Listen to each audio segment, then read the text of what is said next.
Bismillahirrahmanirrahim. Assalamualaikum warahmatullahi wabarakatuh. Alhamdulillah, segala puji hanya milik Allah, Tuhan semesta alam, yang telah memberi kita nikmat berupa kesehatan, waktu, dan kesempatan untuk berkumpul pada hari ini. Shalawat dan salam semoga senantiasa tercurah kepada junjungan kita, Nabi Muhammad SAW, beserta keluarganya, sahabatnya, dan seluruh umatnya yang setia mengikuti ajarannya hingga akhir zaman. Para jamaah yang dirahmati Allah, salat merupakan ibadah yang paling utama dalam agama Islam. Allah Subhanahu wa taala berfirman dalam Al-Qur'an dalam surah Al-Baqarah ayat 3, yang beriman kepada yang gaib, yang mendirikan salat. Ini menunjukkan betapa pentingnya salat sebagai tiang agama. Namun agar salat kita diterima oleh Allah, kita harus menjaga keabsahannya. Salah satu caranya adalah dengan menghindari segala sesuatu yang dapat membatalkan atau merusak salat. Pada kesempatan kali ini, kita akan membahas beberapa hal yang dilarang dan dapat membatalkan salat. Kita perlu mengetahui hal ini agar dapat menjaga ibadah salat kita tetap sah dan diterima oleh Allah. Pertama, berbicara dengan sengaja. Hal pertama yang dilarang dalam salat adalah berbicara dengan sengaja. Berbicara di luar bacaan salat, baik itu percakapan biasa ataupun berbicara untuk hal lain, dapat membatalkan salat. Sebagaimana yang dijelaskan dalam hadis Nabi SAW, barang siapa yang berbicara dalam salatnya, maka salatnya batal. Hadis riwayat Bukhari dan Muslim. Oleh karena itu, kita harus menjaga mulut kita agar tidak berbicara selama salat, kecuali dalam keadaan darurat atau jika ada sesuatu yang sangat penting.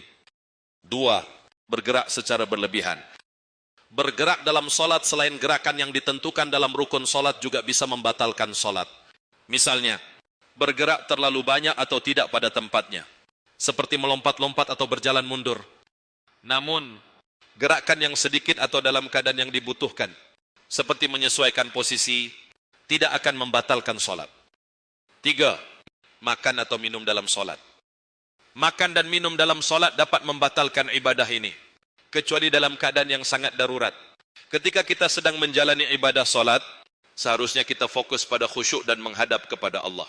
Oleh karena itu, makan atau minum dalam salat tidak diperbolehkan, kecuali jika ada kebutuhan mendesak yang tidak dapat dihindari. 4. Menghadirkan pikiran atau perasaan yang mengganggu. Salah satu hal yang dapat merusak salat adalah pikiran atau perasaan yang mengganggu, seperti memikirkan urusan duniawi atau hal-hal yang tidak ada hubungannya dengan ibadah. Ketika kita salat, kita seharusnya fokus sepenuhnya kepada Allah. Nabi Muhammad SAW bersabda, salat itu adalah komunikasi antara seorang hamba dengan Tuhannya. Maka sangat penting bagi kita untuk menjaga kekhusyukan dan fokus dalam salat. 5. Menutup aurat dengan tidak tepat. Hal yang sangat penting dalam salat adalah menjaga aurat. Bagi pria, aurat yang harus ditutup adalah antara pusar dan lutut. Sementara bagi wanita, seluruh tubuhnya kecuali wajah dan telapak tangan harus tertutup rapat. Jika aurat terbuka selama salat, maka salat tersebut batal. Oleh karena itu, kita harus berhati-hati dan memastikan bahwa aurat kita tertutup dengan sempurna sebelum melaksanakan salat. 6. Tidak menghadap kiblat. Menghadap kiblat adalah salah satu rukun salat. Jika kita tidak menghadap kiblat pada saat salat, maka salat kita tidak sah, kecuali dalam kondisi tertentu seperti ketika kita berada di tempat yang tidak memungkinkan untuk menghadap kiblat. 7. Ragu-ragu tentang jumlah rakaat atau waktu salat. Ragu tentang jumlah rakaat atau waktu salat juga bisa merusak ibadah kita. Misalnya, jika kita ragu apakah sudah melakukan 2 rakaat atau 3 rakaat, maka kita harus berusaha untuk memastikan hal tersebut. Rasa ragu harus dihindari dengan cara menjaga perhatian kita selama salat agar ibadah yang dilakukan tetap sah dan penuh khusyuk. Para jamaah yang dirahmati Allah, semua hal yang telah disebutkan di atas adalah beberapa di antara banyak hal yang dapat membatalkan atau merusak salat.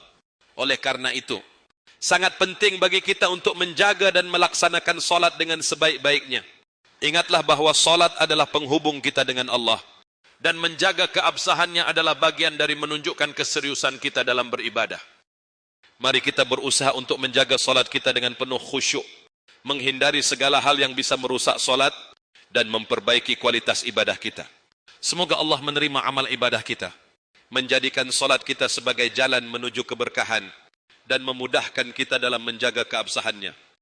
Akhir kata, saya berdoa agar kita semua diberikan kekuatan untuk menjalankan ibadah salat dengan sebaik-baiknya dan selalu menjaga keabsahannya.